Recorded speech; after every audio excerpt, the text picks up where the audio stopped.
فجر کے بعد سورہ یاسین پڑھنے کی فضیلت۔ فجر کی نماز کے بعد سورہ یاسین پڑھنا کیسا ہے؟ کیا یہ سنت عمل ہے؟ عبد المطلب انڈیا سے۔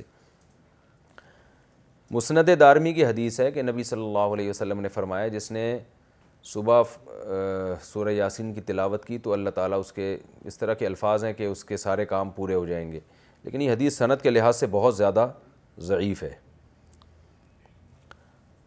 فجر کے بعد کون سے کام کریں؟ فجر کے بعد ایک مسلمان کی کیا روٹین ہونی چاہیے؟ اس پر روشنی ڈالیں۔ ابو حنین کراچی سے۔ دیکھیں حدیث سے تو یہ بات ثابت ہے کہ فجر کے بعد کا وقت ذکر اللہ کا وقت ہے۔ آپ صلی اللہ علیہ وسلم نے ارشاد فرمایا کہ جو شخص فجر کی نماز کے بعد اسی جگہ جہاں نماز پڑھی ہے بیٹھے بیٹھے اللہ کا ذکر کرتا ہے یہاں تک کہ جب سورج ایک نیزہ بلند ہو جاتا ہے، اشراق کا وقت داخل ہوتا ہے، 2 رکعت پڑھتا ہے تو اللہ اس کو ایک حج عمرے کا ثواب عطا فرماتے ہیں۔ تو بہت سارے اسلاف اسی پر عمل کرتے تھے کہ فجر کی نماز کے بعد اللہ کا ذکر کیا کرتے تھے۔ یہاں تک فقہا نے لکھا ہے کہ فجر کی نماز کے بعد تلاوت کرنے سے بہتر ہے ذکر کرنا۔ تو اگر کوئی اس طرح تسبیحات نہ کر سکے تو پھر تلاوت کر لے، کیونکہ بہرحال تلاوت بھی ایک طرح کا اللہ کا ذکر ہی ہے۔ تو یہ وقت جو ہے نا ذکر اذکار کا وقت ہے، سب سے بہتر ہے ذکر کرے، وہ نہیں تو پھر تلاوت کرے۔ تو لیکن واجب کچھ بھی نہیں ہے اس میں۔ تو اگر آپ فجر سے پہلے کر لیں ذکر، فجر سے پہلے کر لیں تلاوت تو بھی جائز ہے۔ تو شریعت میں آپ کو اس کا اختیار دیا ہے، لیکن فجر کے بعد سونا فوراً یہ بہرحال شریعت میں ناجائز حرام نہ بھی ہو لیکن ناپسندیدہ ہے۔ بہت سارے اسلاف سے اس کی کراہت منقول ہے۔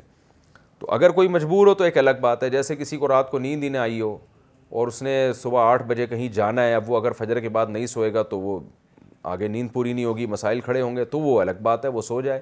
لیکن نارملی فجر کے بعد سونے کا معمول بنا لینا یا بلا ضرورت یہ کام کرنا شریعت میں پسندیدہ نہیں ہے۔ بہت سارے اسلاف نے اس کو ناپسند کیا ہے کیونکہ مبارک وقت ہے، اللہ اللہ کرنے کا وقت ہے۔ کچھ نہیں آپ کرتے، ایکسرسائز کر لیں اس وقت، صبح واک کر لیں جا کے، اچھی ہوا ہے، تازہ ہوا ملے گی آپ کو، جاگنگ کر لیں اس وقت جا کے، پورا دن آپ کا اچھا گزرے گا۔